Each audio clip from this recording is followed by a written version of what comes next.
आज Doubtnut app download करें। Doubtnut पर अपने सभी गणित, रसायन विज्ञान, भौतिक विज्ञान और जीव विज्ञान के डाउट्स का करो सफाया। बस प्रश्न की फोटो खींचो, एक ही प्रश्न को क्रॉप करो और तुरंत वीडियो सोल्यूशन पाओ। अभी डाउनलोड करें।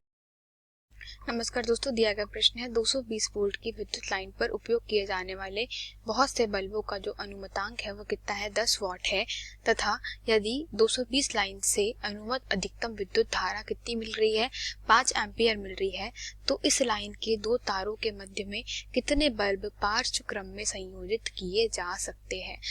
अर्थात प्रश्नानुसार हमारे प्रश्न में क्या दिया गया है दोस्तों, दिया गया है अगर मान ले कि प्रत्येक बल्ब का जो प्रतिरोध है वह कितना है, स्मॉल आर मान ले, और चूंकि यह कैसे है, अगर पार्श्व क्रम में संयोजित है अर्थात समांतर क्रम में संयोजित है, और अभी प्रत्येक का जो अनुमतांक है कितना दिया गया है दोस्तों, 10 वाट दिया गया है। तो अगर हम लोग यहाँ से बात करें दोस्तों, चूंकि पार्श्व क्रम में है, अभी हमें पता नहीं है कि कितने बल्ब लगे हुए हैं, तो हम लोग मान लेते हैं कि यह बल्बों की संख्या कितनी है, अभी n बल्ब लगे हुए हैं, ठीक है।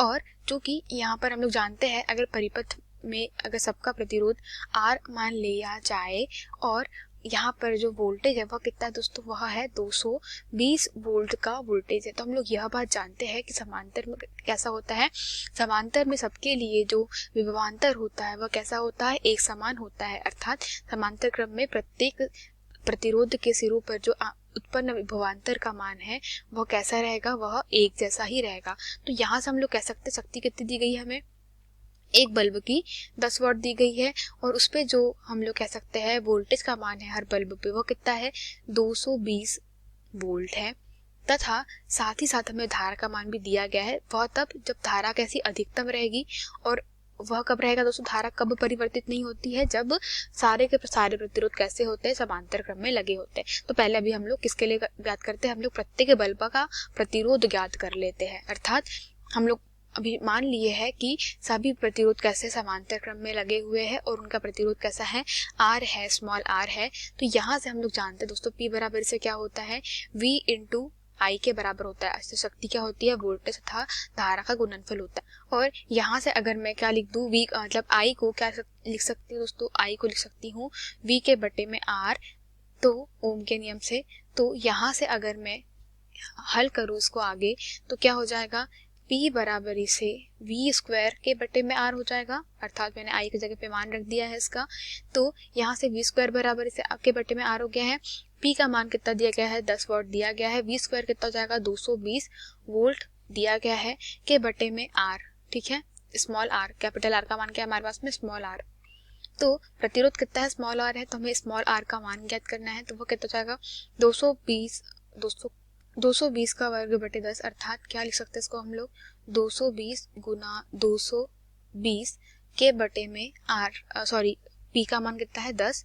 तो यहाँ से अगर हम लोग 10 का भाग दे दे तो हमारे पास में कितना बच जाएगा, हमारे पास में बच जाएगा कितना, इसको अगर गुना करेंगे तो हम लोग जानते हैं किसका वर्ग कितना होता है, 4840 के बराबर हो जाएगा। अर्थात R का मान कितना मिल गया हमें, R का मान हमें प्राप्त हो गया है कितना, 4840 के बराबर, 40 ओम के बराबर। अर्थात एक बल्ब का जो प्रतिरोध है दोस्तों वह कितना प्राप्त हो गया है हमें, वह प्राप्त हो गया है किसके बराबर, एक बल्ब का प्रतिरोध हमें प्राप्त हो गया है 4840 ओम के बराबर प्राप्त हो गया है। तो यहाँ से हमें R का मान पता चल गया। अब हम लोग क्या कर रहे हैं, क्योंकि हमें धारा का मान पता है, ठीक है, मतलब धारा का मान पता है कि अगर अधिकतम धारा की बात करी है, मतलब अधिकतम विद्युत धारा की बात करी गई है, अगर वह 5 एम्पियर है, तो अगेन हम लोग मतलब शक्ति के सूत्र से क्या कर सकते हैं, R का मान, कैपिटल R का मान ज्ञात कर सकते हैं, ठीक है। तो चूंकि दोस्तों हमें एक R का मान प्राप्त हो गया, अर्थात एक बल्ब के प्रतिरोध का मान ज्ञात हो गया है। क्योंकि अब हमें पता नहीं है कि जो टोटल प्रतिरोध है वह कितना है। अगर देखिए, अगर हमें पूरे परिपथ का टोटल प्रतिरोध अर्थात कैपिटल R का तुल्य प्रतिरोध प्राप्त हो जाए, तो तुल्य प्रतिरोध प्राप्त होने के बाद हम लोग पता कर सकते हैं कि कितने नंबर ऑफ जो प्रतिरोध है वह लगे हुए हैं। वह कैसे दोस्तों, देखिए, अगर हम लोग को दिया गया है कि 220 वोल्ट की लाइन से जो अधिकतम विद्युत धारा कितनी है, 5 एम्पियर प्रवाहित हो रही है, तो क्या हम लोग इससे टोटल प्रतिरोध का मान ज्ञात कर सकते हैं। अतः हम लोग लिख सकते हैं, अतः परिपथ में कुल प्रतिरोध, ठीक है। तो परिपथ का कुल प्रतिरोध क्या हो जाएगा, वह हो जाएगा कुल प्रतिरोध। वह किसके बराबर आ जाएगा, वह आ जाएगा कैपिटल आर से उसको दर्शाते हैं, वो हो जाएगा V के बटे में I से प्रदर्शित किया जा सकता है। तो R बराबर से क्या हो जाएगा 220 के बटे में दोस्तों कितना जाएगा 5। और इसको जब हल करेंगे तो कितना हो जाएगा दोस्तों, यह हो जाएगा 44 ओम के बराबर, अर्थात R का मान कितना मिल गया हमको 44 ओम प्राप्त हो गया है।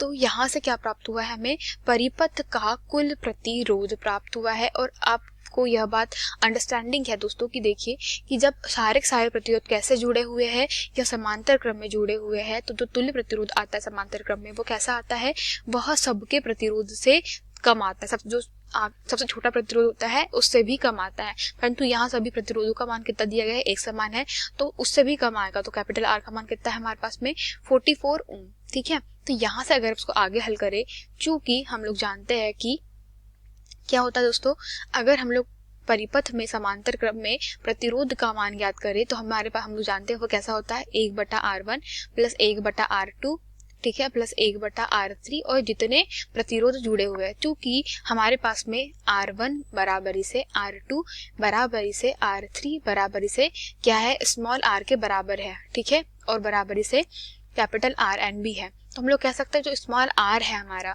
वही क्या है, सभी जगह पे कॉमन हो जाएगा। तो मैं लिख सकती हूँ तुल्य प्रतिरोध बराबरी से कैपिटल R 1/कैपिटल R बराबरी से small r plus small r plus small r dash dash dash 1/R n के बराबर। क्योंकि हमें प्रतिरोध कितने लगे हैं हमें पता नहीं है कि समांतर क्रम में प्रतिरोध, जैसे कि प्रश्न में दिया गया है कि पार्श्व क्रम में संयोजित तो है परंतु कितने संयोजित है हमें नहीं पता है। तो उसी को हमें क्या करना है, ज्ञात करना है प्रश्न के अनुसार। क्योंकि प्रतिरोध का मान हमें पता है, ठीक है, तो हम लोग यहाँ से लिख सकते हैं 1/R। ठीक है, अगर यह दोस्तों सभी का प्रतिरोध कैसा है, समान है, ठीक है, तो हम लोग इसको लिख सकते हैं n के बटे में R लिखा जा सकता है। क्योंकि देखिए क्या होता है, अगर आपको सीधा गणित बताए तो 1/2 धन 1/2 धन 1/2 अगर वह यह n बार है तो इसका जो हल होता है वो कितना होता है, n/2 के बराबर होता है। यह बात हमें पता है क्योंकि कैसा है, इनकी जो हर है दोस्तों वो कैसे है, समान है।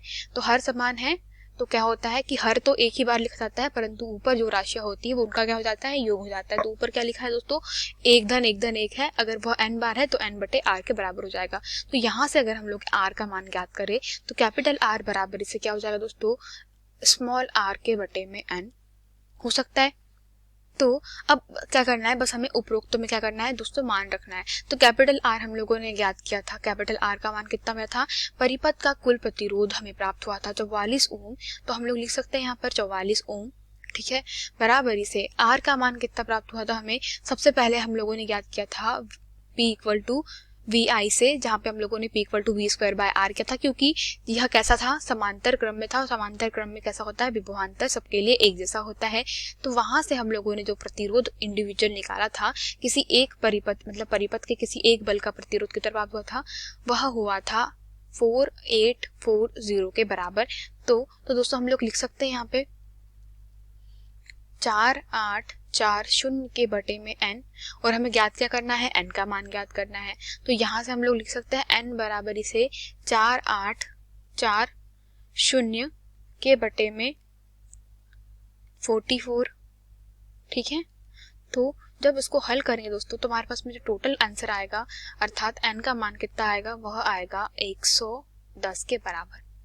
मतलब अगर हम लोग मतलब 110 प्रतिरोध, कितने, 110 स्मॉल r वाला प्रतिरोध पूरे हम लोग पूरे परिपथ में लगाए तो हमारे पास में जो मतलब कहा गया है ना कि इस लाइन के दो तारों के बीच में कितने बल्ब पार्श्व क्रम में संयोजित किया सकते हैं। तो दोस्तों हमारे पास में जैसे आपको मैंने कहा था कि यहाँ पर जो R का मान है कितना है, मतलब हमें पता नहीं है कि कितने बल्ब कैसे लगे हुए हैं, समांतर क्रम में लगे हुए हैं, और हमने इसको कितना माना था, n माना था।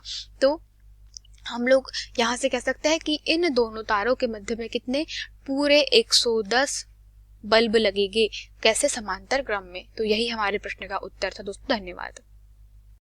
कक्षा 6वीं से 12वीं से लेकर नीट, IIT, JEE वो एडवांस के लेवल तक 1 करोड़ से ज्यादा छात्रों का भरोसा। आज ही डाउनलोड करें डाउटनेट ऐप या व्हाट्सएप करें अपने सारे डाउट्स 8400 400 400 पर।